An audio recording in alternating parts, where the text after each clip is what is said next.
Well, I think I've seen every show at Papillion La Vista except for the very first one. I didn't get to see Fiddler, but I've seen every show since then, and I had done outdoor theater before, and it's just such a unique experience and I had done Sound of Music before, and it's one of my all-time favorite shows, and I thought, gosh, what a unique opportunity to do it in this space and to be potentially able to do it all over again and just revisit it after so long.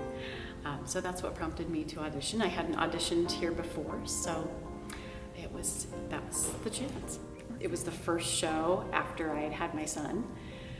After becoming a mom and being away from it for so long, I needed to get that back into my life. So it was a great opportunity. It was the first show back, and jumping back into it was wonderful, and wonderful to know that even after becoming a mom, that I still could have this creative outlet in my life, and there was still a need for it and a desire for it.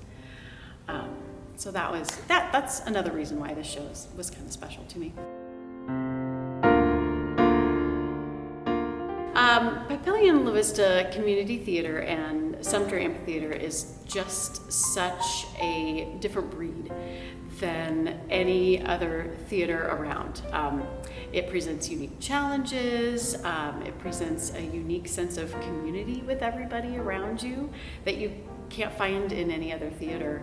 But I think Papillion and some other community theaters just have this sense of community from the moment you step foot into rehearsals and start getting to know everybody. Hauling all of the equipment and all of the set pieces and all of the costumes from the rehearsal hall to the theater space, dealing with all of the unique challenges, but you know you're in it together, and it's such a community from the first moment to the last moment when you're dismantling and doing strike.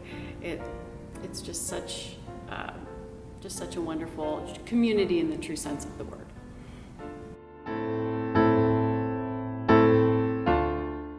The lady who played Mother Abbess, Dee Dee Gwaltney, she and I always had a look that we gave each other, because during this one scene in Mother Abbess's office, it was that perfect moment where the sun was hitting us just right, where we could not even see each other. It was just this red, glaring sun in our faces.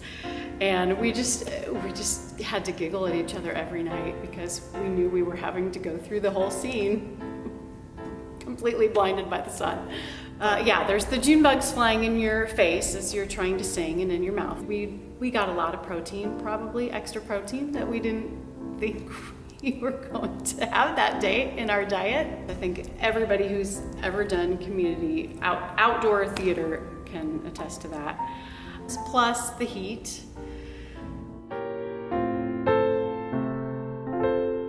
You also were in South Pacific, or do I have that wrong? I was in South Pacific at the Playhouse. That was Leanne. That's okay. At Papillion, that was Leanne. How often does that happen? I'm so sorry. All the time. In fact, I haven't gotten to it yet, but I'm like halfway through Dana's Thank You 5 series, which I finally have gotten to a chance to sit down and listen to during COVID.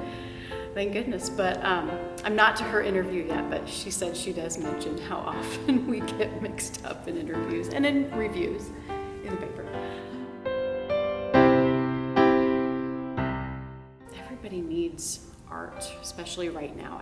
I think people who didn't want to be so open to funding the arts before, if they never had thought about it or didn't think they were important enough to fund, or they were cutting funding for it, I think maybe, hopefully, now have realized just how important it is and how our hearts and our souls need that in our lives in more ways than we ever thought we needed.